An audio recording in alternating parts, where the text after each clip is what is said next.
Hello and welcome to Distributed Systems and Blockchain in the News.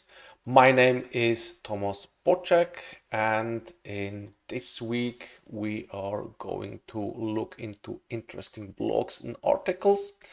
And the first one is about TOTP.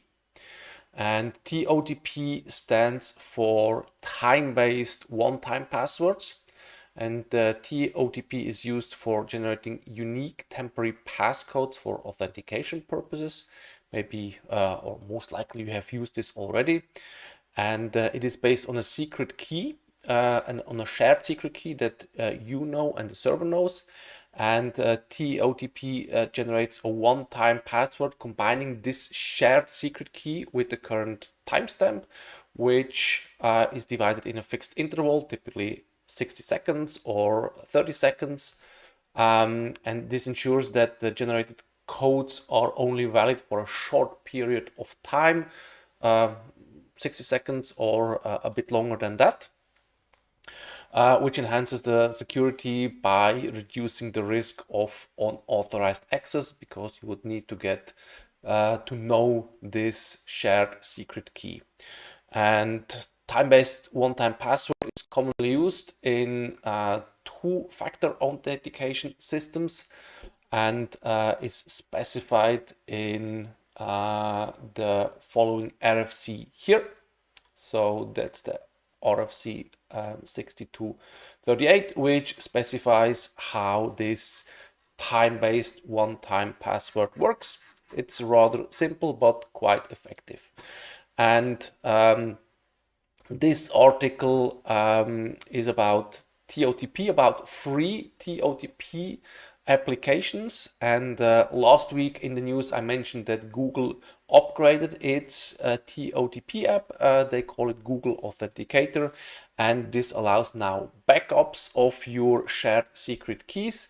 And while I was discussing this issue with the students in the exercises, one student approached me and we talked about, and I was telling him I'm using OTP, and he looked at me and said, there are better alternatives. And I asked why better.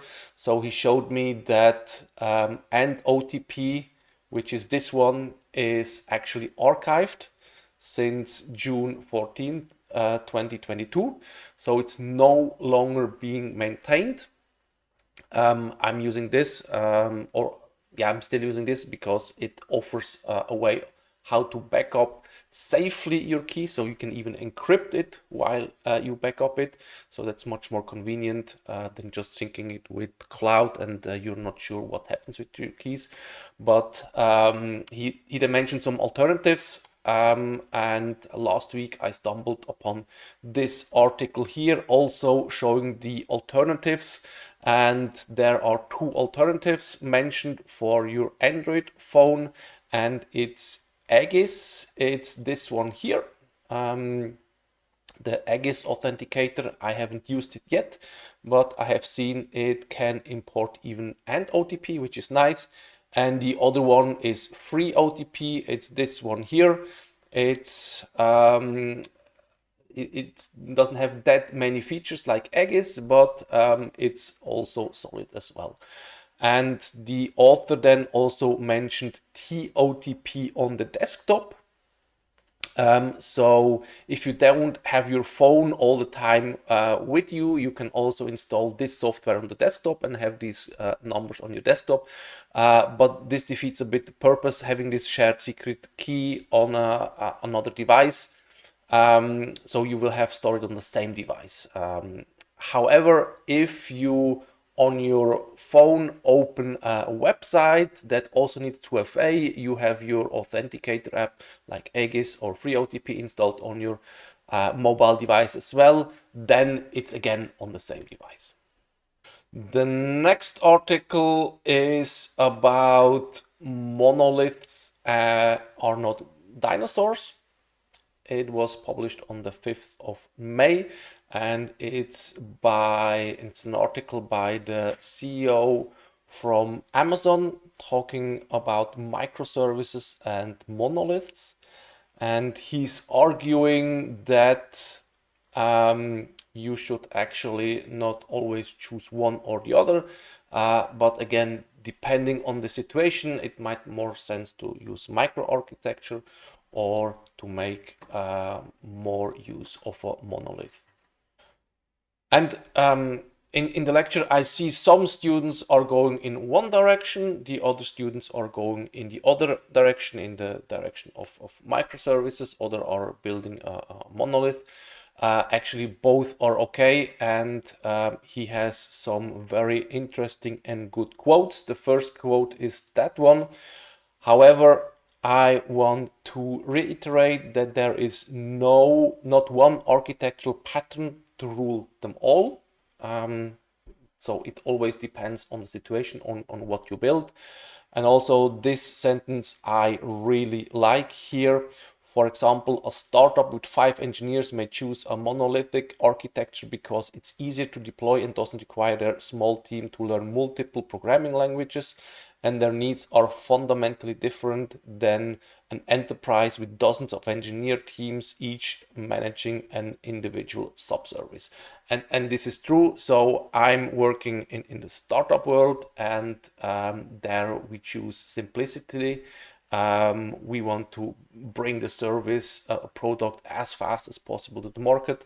So we start with a monolithic architecture where it makes sense. We will have some services which run standalone, but this depends again on the use case, and for us speed matters, so we need to build fast to make sure it runs on the market, or to test it if it runs well on the market. And if you work in an enterprise setting, then your architecture may look a bit different. So this you have to take into consideration. And there was also an interesting article from Amazon or from Prime Video.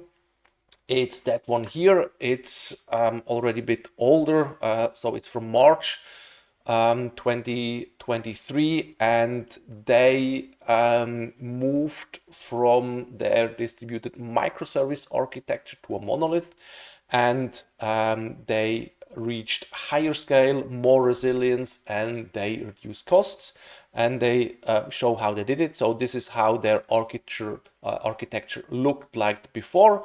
Lambda services, media conversion services, so lots of different microservices here. And what they did, they put everything in one ECS task, and this runs now as a monolith.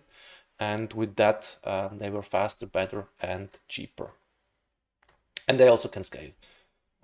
So they reduced the infrastructure cost by over 90% from changing from those small services to a monolith. So this can also play a role.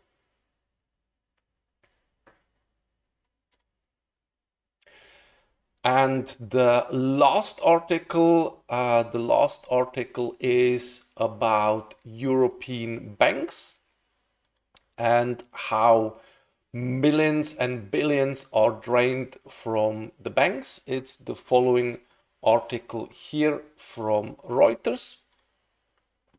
And they mentioned which banks are seeing those losses, and it's not as with the Silicon Valley Bank that I was also covering in the news, not that it isn't a bank run, but they mention now, or they have a new term called bank walk, which is a slow but notable outflow of customer cash. I think it's an interesting term, and they argued why this is the case. So they have some examples. For example, the German Bundesbank, they saw 8% going away, of funds going away. The Deutsche Bank 4.7%. But there are also other banks where they see that customers are depositing more.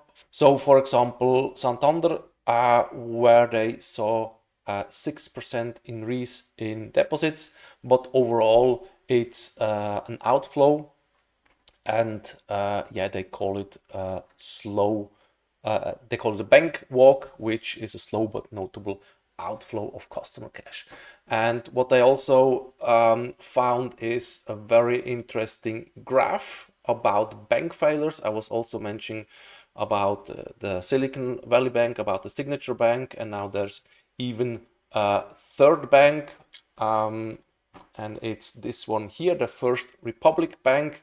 And these graphs show the banking crisis from 2008. And here you see the banking crisis from actually today or in this year. So here we have the Silicon Valley Bank. This we discussed. I also briefly mentioned the Signature Bank, and now we have the First Republican Bank. And we see this is even more than the banking crisis in 2008. However, if we stack those up here as well, it would still be higher, and it's also not adapted to inflation. So this might shrink as well a bit. But still, nevertheless, those three banks are quite huge, and let's see what will happen in future if we will see more bank failures. And this is only US based. We saw also banks, for example, here in Switzerland, the Credit Suisse that was now that UBS took over, and there may be more banks that are not in a good shape, and we may see more banks being taken over in the future.